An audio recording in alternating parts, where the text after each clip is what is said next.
Welcome, everybody, to The Creative Niche. Today, we're going to be talking a little bit about our companies.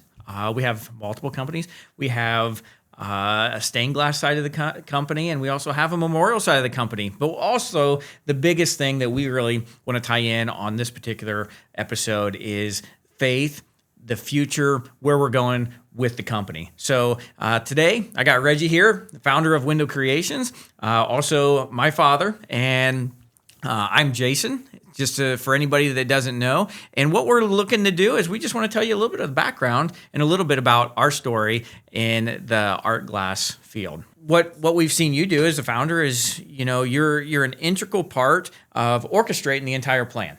Like when you're looking at the business as a whole, you had a list. What was that list? We started with a notepad that was it was one of them 5x7 notepads, and we put a list on what would a business, because we were looking to start another company. We were in the lawn and garden industry. We were looking to start another company, but we didn't know what that company looked like. So one of them was low inventories, made to order, labor intensive, and one of the outside things was could we be working with the churches in some form? And to be honest, we weren't trying to pigeonhole this into stained glass. We were trying to figure out what this business looked like. Not one on every corner. We were rather poor at the time, and so I was out of college. We were in our 20s, and we were looking for some new adventure, something that would make. Well, when we was kids, you had the lawn and garden business. Yeah. You had the stained glass business. When did you start with the sign business? Because we had a sign business even. Yeah. So you're an entrepreneur at nature because you always had to have something of your own, something different. Did you have the sign business at that time? I can't remember which one came first. Was it stained glass or signage? No, we were in the lawn and garden industry. Then we went to stained glass, and then we started in the sign business. The sign business actually was like really weird because we bought the this vinyl cutter to cut stencils for stained glass for making Patterns, right? Yes. Yeah. For making patterns so that we could design it on a computer and then let a plotter draw it out really large. My background is computer systems, and that's what my degree is in college. So I programmed in 4 or 5 different languages. Well, how did that plotter get you started in signs, though? Well, that's a good question because this is a funny story because the guy setting it up in the back room of our house, because even that's not where our business was, but he was setting his plotter up and he kept talking about vinyl signs, and we're like, we're using this to cut resist so that we could sandblast a fancy design on glass for our stained glass business. And we kept saying, what are you talking about, vinyl? And he's like, well, most everybody that buys one of these machines is doing it for sign business. So he had no idea why you bought the machine. He had no idea. This was just and so that was on a Friday. You was the oddity at the time. Yeah. He was kind of the weird guy. Like he was thinking that you was going to be a sign guy, and here you are wanting to do stencils. Stencils. That's all I was doing. How'd you find this machine? I went to a show. And they wasn't telling you that it was for signs? I went to a art show, and they were just doing these sandblast resists, and I said, well, how you cutting those? Because they were really ornate and fancy, and so they said, well, we just use a plotter. So I went to a sign show that had, or no, it wasn't a sign show. It was a stained glass? I don't remember. I'll be honest. I don't really remember. I just remember we found this plotter online. And so we went there, and we went to the sign show later. But we went and we found this plotter. We got it bought, and he's installing it. This is like a Thursday or Friday. And on Monday, we went and got a vendor's license and started a sign company. Not planned at all. Not planned at all. I had no idea. I ran this off the seat of my pants. So what you're saying?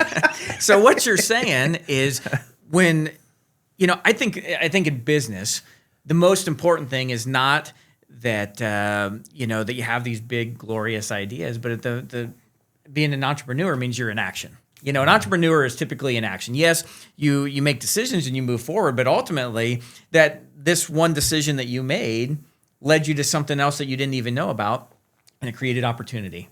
Yeah, I think if you really want to be successful in business, it's kind of like playing billiards. You're aimed at this particular goal, and you're trying to shoot that ball, but sometimes it will bounce off of something else, and that will create an idea for something else. And the thing is, you got to be flexible in business. You got to be willing to take the risk, take the gamble. I'm not a gambler at nature. I don't gamble. I don't, but there is an element of gambling that goes with every business, meaning you take calculated risks based on information that you know. And for instance, on that plotter, we just took a risk to go out and we started a whole nother company just doing that. But with stained glass, we've always been very, very forward thinking, more so than most, because most people that are in the stained glass industry, going back 3 decades or more, 3.5 decades, you got in because Dad was in the business and Grandpa was in the business. And so the people that were my age were doing it the way Dad did it, and Dad did it the way Grandpa did it. In my case, there was nobody doing stained glass in my family. So we knew that to start a window project, you had to start with a drawing, and you had to go through several phases, and you had to get to the final product, which was leaded and soldered and cemented and installed. Well, the plotter helped us make these miniature drawings. We could do them on computer, and then we could blow them up. Believe it or not, the way the old timers did it is they would set up scaffolding in their building on a big flat wall, and the artist would draw it. And if the client decided they wanted to make changes, you go back and change it and redraw. And so every redraw was a challenge. Me, I could make the changes on the fly. We went computerized probably 10 years ahead of all of our competition. Okay. That was a big plus for us. So when you're making these changes and you're using technological advances, every technological advance is tricky, right? I mean, we always are, trying to get the next best thing out there for our clients, something that makes things a little bit more, I guess you would call it, more precise, and what we're doing today and some of the digitally printed art glass and what we've done through our entire process of a company is we've taken the old concept, I guess you would say, and we've modernized it, right? And so through that modernization, we've instituted tons and tons of CNC equipment. We've instituted, machines to do what people, as good as craftsmen as we have on staff, which we have some great people that work for us. What we're finding is what used to take somebody that is really handy with their hands, maybe 2 days to do, we can do, in the morning, 2 to 3 hours. And it's through that automation that we've been able to grow as a company. And what's really brought us to where we are today, which is doing, stained glass, storm glass, custom aluminum framing, custom woodworking, glass manufacturing, the memorial side and the stained glass side. Pretty exciting, right? Well, it is exciting because we're not talking about cutting corners. We're not talking about like something that's substandard. We're actually talking about something that's done faster with greater precision and giving the client a higher quality product for less money. That's huge. And as a believer, that's really important to me because now what are we doing? We're keeping more money in the kingdom. If our predominant clients are churches, and so if we can keep more money in the kingdom, that's a win. It is a win. It is a win. It's a win. And the thing of it is we never had the intent of cutting any jobs out. I mean, we just continue to add new sectors so that we can keep more people busy. In a way, you would think, well, if they don't have that much work, then they don't need as many people. And there's some truth to that. But ultimately, we're just going after new markets. It just gives us the opportunity to utilize the people that we have currently and then automate a lot of the process to make it not only easier for them, but it opens up avenues where we can take glass places it's never been before. Right. And I've often, there's a lot of times, like in the stained glass business, where on storm glass, a lot of our other, I don't want to say competitors, but other peers in the industry are using plastics, polycarbonates, and things like that. We use 1/4-inch clear plate glass. Why? Because it's the best. So you don't do what's easy. We're doing what's. I tell people we're doing what's hard. Most companies will do what's easy, what makes the most for the bottom line. I mean, for instance, plexiglass. It's got plastic on both sides. You just take it out to a weird shaped window. You jigsaw it out, pull the plastic off, push it into place, and even if it's not an exact fit, it'll probably flex into place. We're using CNC machines to make the glass exactly correct, and so, and we can even temper the glass. We can make it super strong, 5 to 6 times stronger than regular glass. We use thicker glass, 1/4 inch thick. We can do all kinds of things that would just be very, very challenging for somebody else. But it all comes at a cost. I mean, the equipment is super expensive, and they're big. I mean, some of these machines are 65 feet long. They're maybe 18 feet wide and 18 feet tall. Well, when you're dealing with a machine like that, now you got to have a bigger facility to put it in. That's challenging. And so we're doing what's hard. Yeah. We're doing what's hard. And unfortunately, we can't write those buildings off very fast. No. I wish that. Maybe we'll have somebody from the government watch this podcast and say, you know what, we ought to make it easier. Write them off in 5 years. Yeah, maybe like Instead maybe of 39. Maybe like agricultural. Yeah. I mean, 39 years for a business, 27 and a half years for a rental, and then as far as like agricultural, they get a lot more benefits, I think. Maybe we should go into farming. Maybe we should talk to them about it. Yeah. Because could we make stained glass somehow farm agricultural somehow? Maybe we should put some stained glass in some big barns. Hey, now we're talking. We can be the manufacturer of different things that would be agricultural. Maybe, I don't know. We don't want to do windshields though. No, I don't think so. We're the art people, right? Well, and I just had a conversation with somebody today. No, it was yesterday about can we put commercial plate glass in a building? So no, that's just not who we are. We're the art glass people. We specialize in art glass and art glass framing and art glass installations. And then, of course, with the new cemetery line through Crystal Creek Glass. Well, tell me about the cemetery line. I mean, Okay. so we're here. We're in the midst of this art glass movement, right? There's as far as stained glass studios go, I mean, I don't know of anybody else that is actually into the art glass like we are, using it in the liturgical side. But today, we're actually able to use it for traditional-looking stained glass. And like you said earlier, we're able to take it where stained glass has never been before. We're able to make it 5 to 6 times stronger than its equal counterpart as far as the annealed glass goes. It's lead-free, never needs to be restored, can be reduplicated if something would happen to break. It's classified as safety glass, so we can take it places that we've never been able to take stained glass before, right? Right. I mean, most people are familiar with stained glass in churches. It's been done the way it's been done since the about the 12th century. And so for hundreds and hundreds of years, you take colored glass, you cut it up into little pieces, and you let it. But now with printing on glass, we're not constrained by those same constraints. Why would you change? Why would you change the way that they've done it for hundreds of years? Technology's changed. I mean, so you're saying if they had it 100 years ago, they'd have used it? Guaranteed. If they could have printed on glass back in the 1500s, I guarantee you that's what they would have done. For the last several hundred years, if they could have done what we're doing today, they would have been doing it. Why? Because it's smarter, it's stronger, it's just better in every respect. As far as quality-wise, I mean, really, we can get amazing details that we've never been able to get with stained glass before. I mean, to do little people. I mean, we could do little people on a symbol, Well, what do you mean about little people? Little people. You just mean we can smash it into a smaller space, So like on our computer screens, we can design a face. We can blow up the eye and put all the little lines for the iris in the eye, but when we shrink it down, it's still there.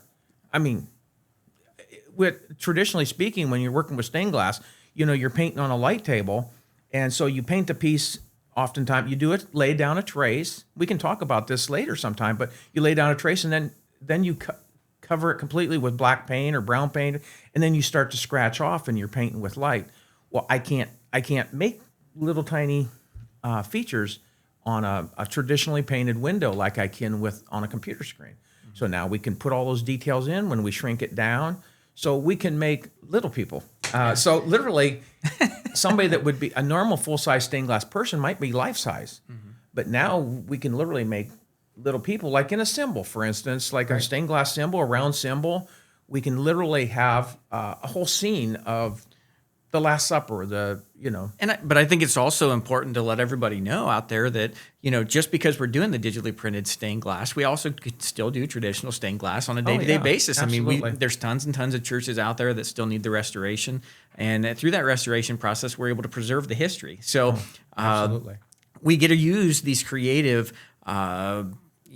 mediums of glass when it comes to, whether we're working with hot glass or cold glass or, and just to kind of go into that a little bit, cold glass would be what we would classify as like stained glass type restoration, room right? temperature. Yeah. And then you have warm glass, and which is what? How don't you explain that? Yeah, cold glass, like you say, is at room temperature, but warm glass is at about 1,200 degrees to about 1,800 degrees.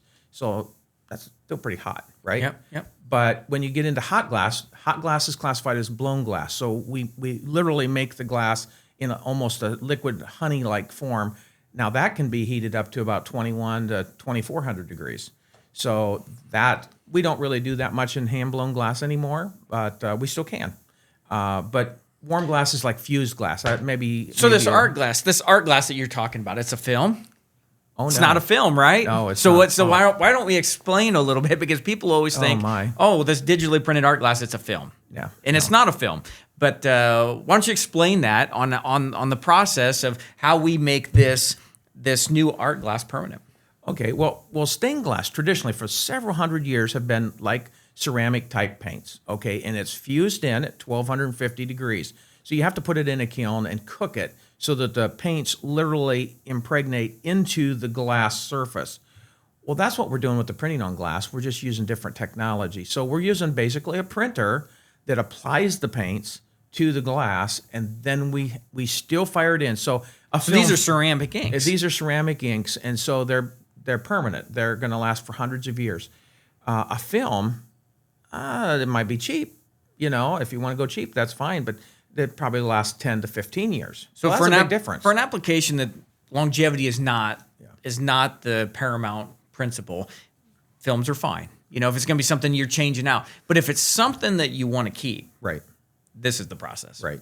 If you want something that's going to endure the test of time, you need to have the ceramic paints. And we know that the ceramic paints last for hundreds of years because we've seen that in the stained glass industry.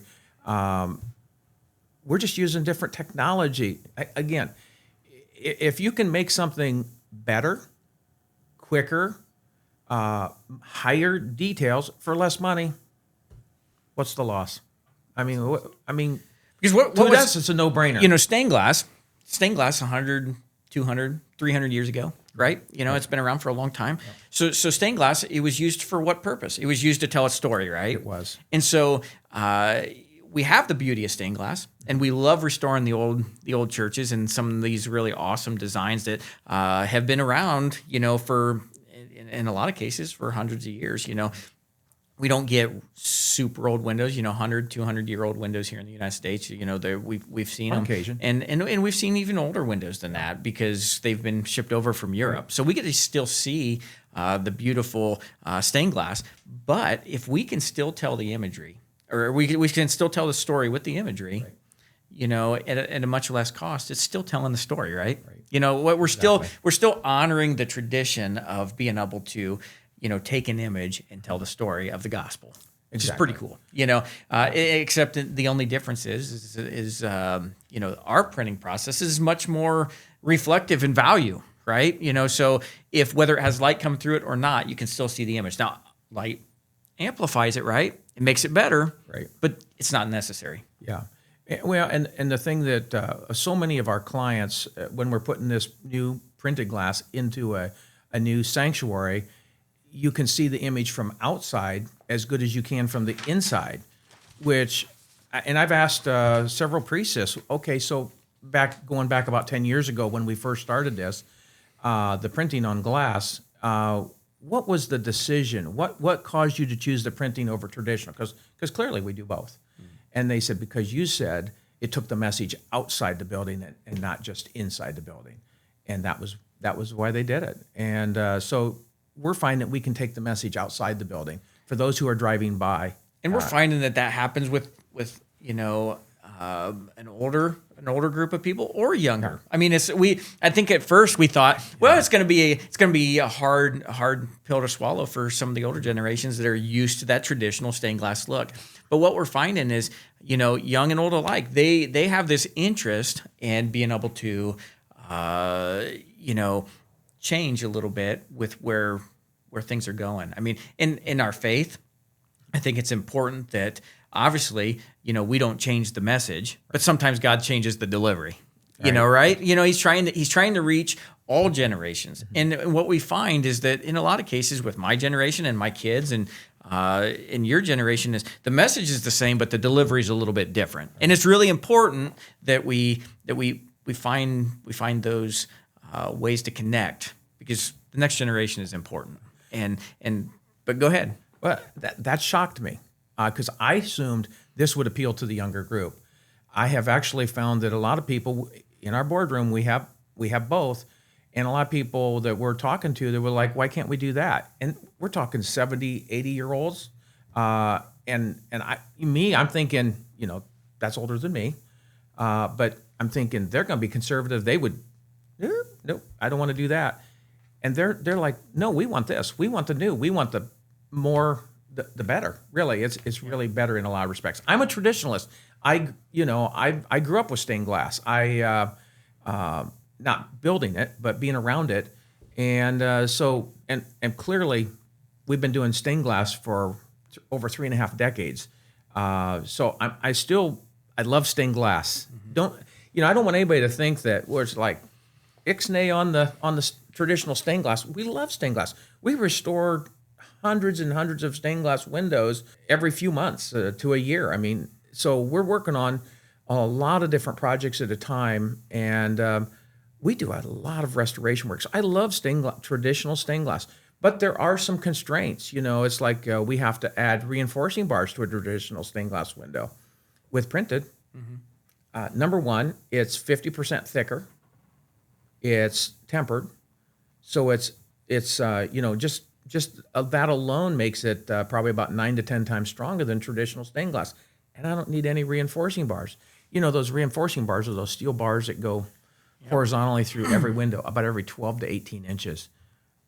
I don't need to have those obstructing the view. So we were able to use it in our current industry, number one. Absolutely. But number two, we're able to do it in a new industry, right? Yeah, that's right. Now that's exciting. That's exciting, okay, right? That's really exciting. So now we're taking this to the memorial side. Right. So we've been in this, working with stained glass, and we've started to introduce this digitally printed stained glass to the churches, and it seems to be something that has really, caught fire for us. Oh, yeah. It is something that we're using on a day-to-day basis to take stained glass where stained glass has never been before, right? But now we're taking digitally printed stained glass imagery, or liturgical type settings, whether it's traditional in sense as far as having all the lead lines and simulating that a little bit, but also having like ethereal looks and different ways that we can, honor the people, mm-hmm. The lives that they lived mm-hmm. in a memorial type setting with liturgical imagery. I mean, so where are we going? Where's the future?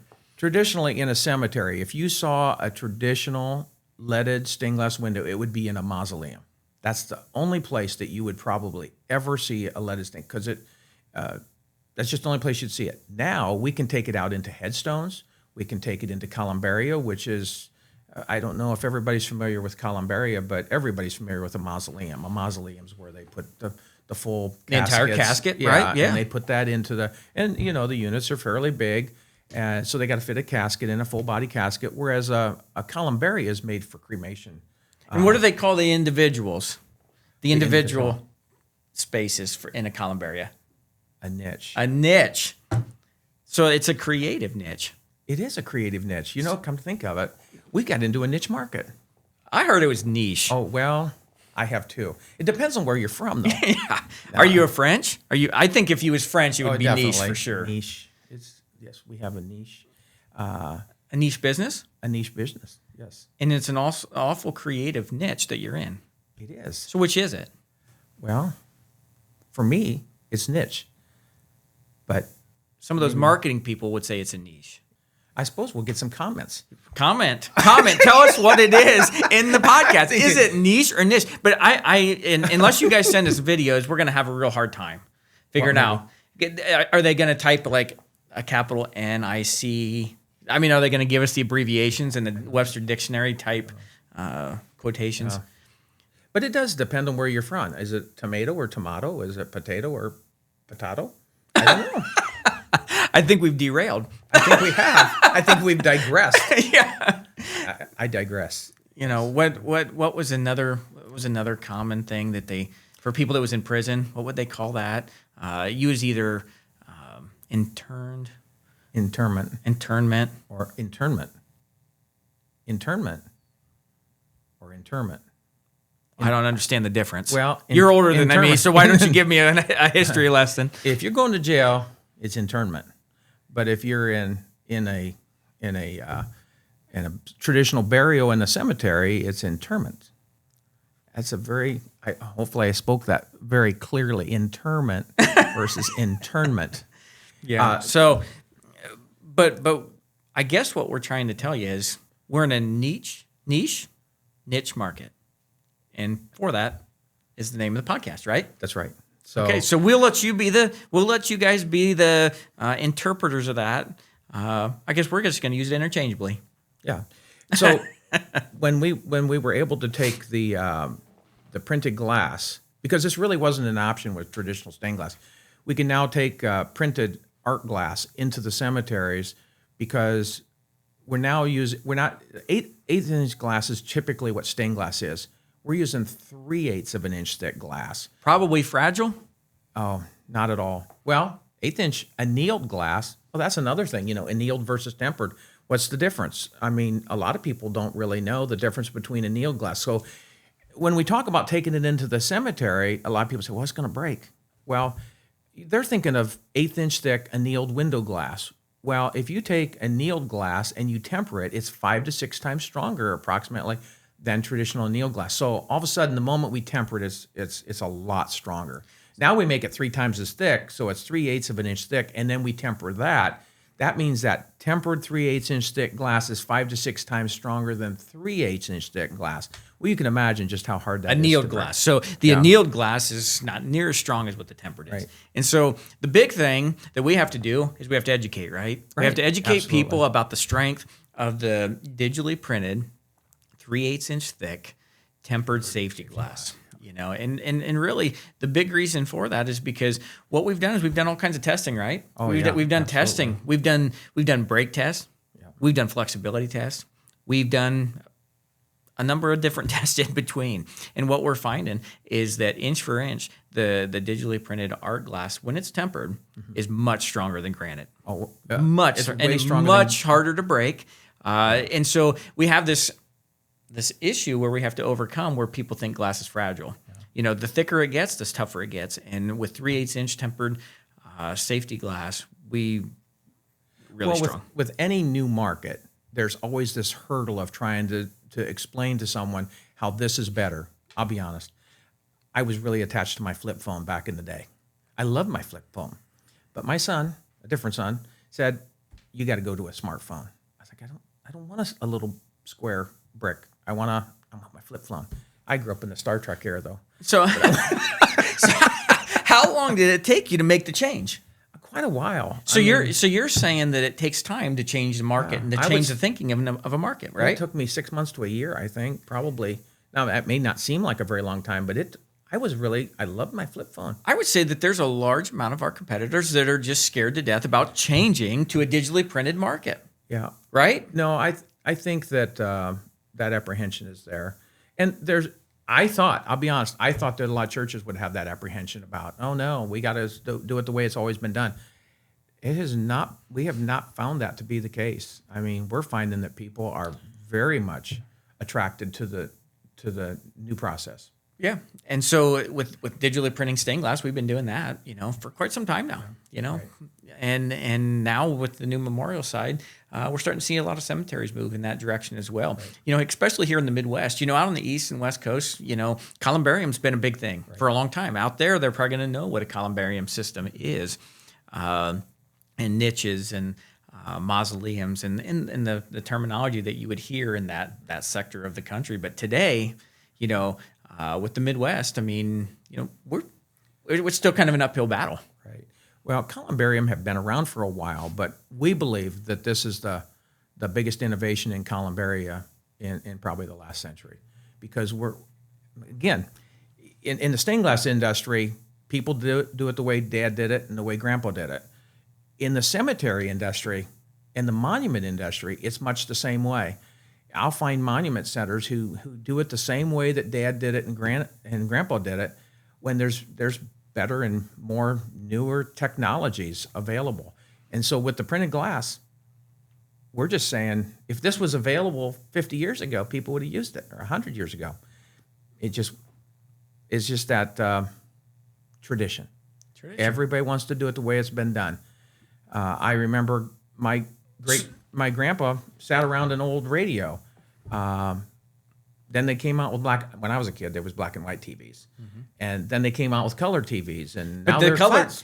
Yeah, I was going to say the color TVs that I grew up with ain't nothing like what they have today. No. I went in the Sam's Club the other day, and they had a 98-incher. I know. A 98-incher. Cool. Like, I thought we had arrived when we hit like 27 inches. Yeah. But shouldn't we do it the way it's always been done? I don't think so. I'd like to go back to the black and whites. There's something about the black and whites. Yeah. And maybe not. The explosions, like in the action films, it wasn't near as good in black and white. So, I mean, why would we refuse to go forward when technologies are? I'll bet there's a lot. AI's on the rise. Oh man, yeah. And so there's some people who say, "Oh no, we don't want anything to do with AI," but there's a lot of people that are using it every day. And so, because it's out there, do we just say, "Oh no, we don't want to deal with AI"? I think that's our industry. We're trying to say, there's better methods, better methodology to give you a better product for lower cost, and why would we not use it?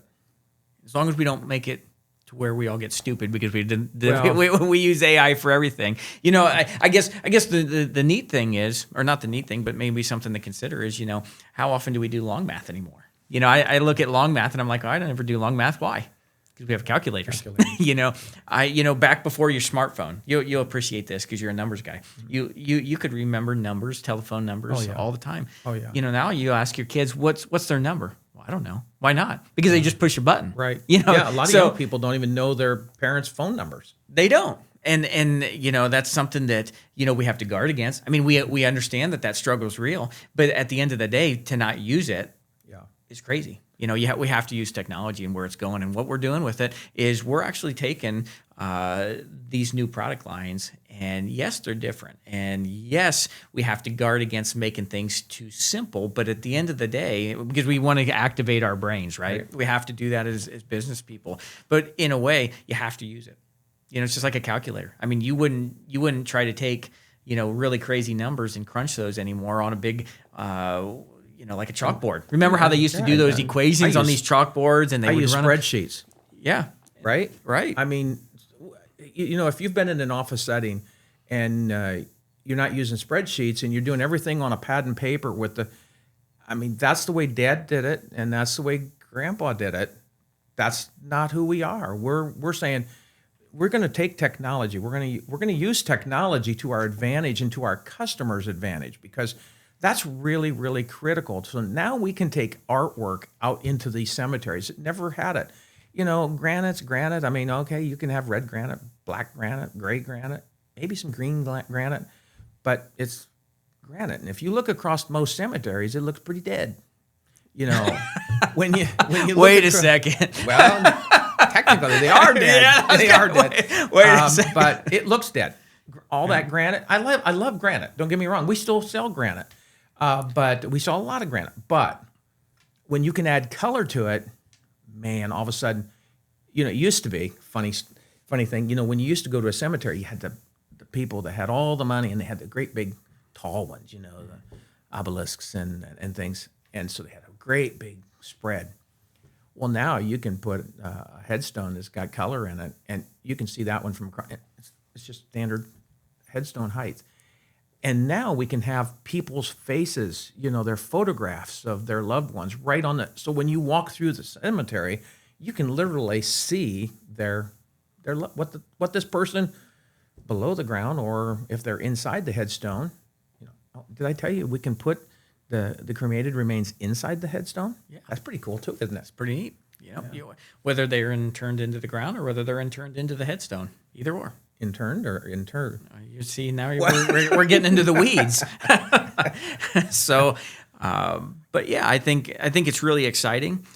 So I think what we've established for our audience today is we've established the fact that we're very progressive, but we're also really hardworking. We're business people, but we're also people of faith, right? And it's at the core of what we do, and our belief system, and the fact that we believe what Jesus did on the cross, and he died and he rose, and he's given us all new life, and he's given us this opportunity to do business and to be creative and to be in his image, and in his image, he was a creator at heart, right? So we're pretty excited about some of the new things that he's allowed us to do, and some of the opportunities that he's allowed us to have. And today we just want to, share with you guys a little bit about who we are, and that's what we and where we're going. And so that's exciting. Yeah. One last thing, we want to always be respectful to the past, the history of the traditional stained glass.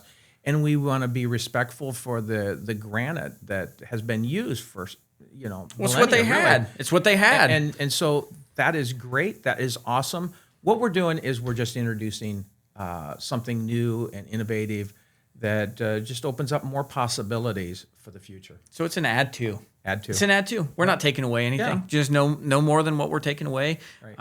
As far as the traditional stained glass, we've positioned ourselves to be able to not only do the old, but also to bring some new to these people, right? Yep. I think that's really important.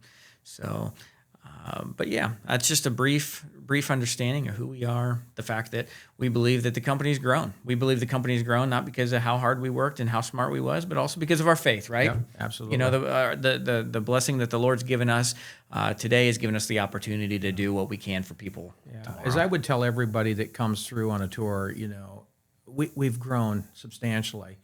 Not because we're so smart or because we work so hard, although we do work very hard. It's just a blessing of the Lord, and that's where our faith, everything has to be based on what will help further the kingdom. That's just really key to our core values. Yep. So if you're interested in more about Window Creations, our stained glass side, Crystal Creek Glass, our new memorial side, newer, I guess you would say, it's not new, but it's newer, especially to the memorial side of the company. Or you're just interested a little bit about us and who we are and our faith and what we believe is our core values. Check us out. We appreciate you watching the podcast. I think I say it for all of us, the entire team here at Window Creations and Crystal Creek Glass. But thanks for tuning in. Thanks for sitting down and talking with us today, Dad. Yeah, Reggie, our founder, and signing off today. It's Jason and Reggie. Thank you very much. Have a great day. Great.